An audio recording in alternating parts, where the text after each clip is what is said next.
which is true regarding bandwidth of amplitude modulated signal.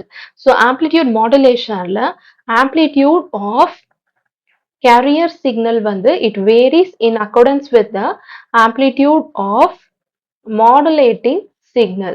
So time domain representationல general நம்ம amplitude modulated signal எப்படி define பண்ணுவோம் அப்படின்னா s of t is equal to ac into 1 plus ka into m of t cos 2 pi fct அப்படின்னு நம்ம வந்து represent பண்ணுவோம்.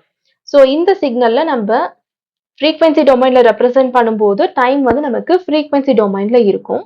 So அப்ப நம்ம ஸ்பெக்ட்ரம் டிரா பண்ணும்போது நமக்கு எஸ் ஆஃப் எஃப் அதாவது frequency ஸ்பெக்ட்ரம் எப்படி கிடைக்கும் அப்படின்னா இந்த பர்டிகுலர் சிக்னலுக்கு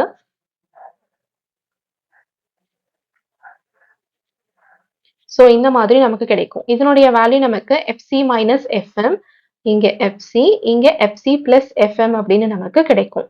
அண்ட் அதே மாதிரி இங்க ஆப்போசிட் சைட்லயும் நமக்கு வந்து கிடைக்கும். ஸோ பேண்ட்வித் அப்படிங்கிறது இந்த டோட்டல் வேல்யூ அதாவது highest frequency minus lowest frequency. So FC plus FM minus lowest frequency value என்ன minus FC plus FM calculate பண்ணோம் அப்படின்னா 2fm அப்படின்னு கிடைக்கும். ஸோ இதுதான் நம்மளுடைய பேண்ட்வித் உடைய value for amplitude modulated signal. So bandwidth is equal to twice the value of modulating signal frequency 2fm அப்படிங்கிறது நமக்கு ஆப்ஷன் 2ல இருக்கு. இதுதான் நம்மளுடைய correct answer. In a monostable multivibrator using IC555, what is the purpose of external trigger?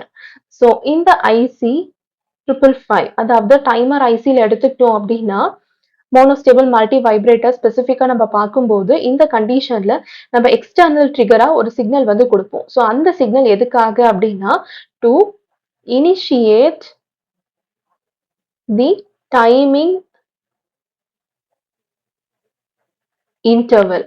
So trigger சிக்னலை நம்ம apply பண்ணும்போது அதாவது நம்ம இங்க சொல்ற எக்ஸ்டர்னல் ட்ரிகரை வந்து அப்ளை பண்ணும்போது என்ன ஆகும் அப்படின்னா டைமருடைய அவுட்புட் வந்து it goes to high and remains high எது வரைக்கும் அப்படின்னா நம்ம யூஸ் பண்ணக்கூடிய ஆர்சி நெட்வொர்க்ல இருக்கிற டைம் கான்ஸ்டன்ட் வரைக்கும் நமக்கு ஹைலே வந்து மெயின்டைன் ஆகும்.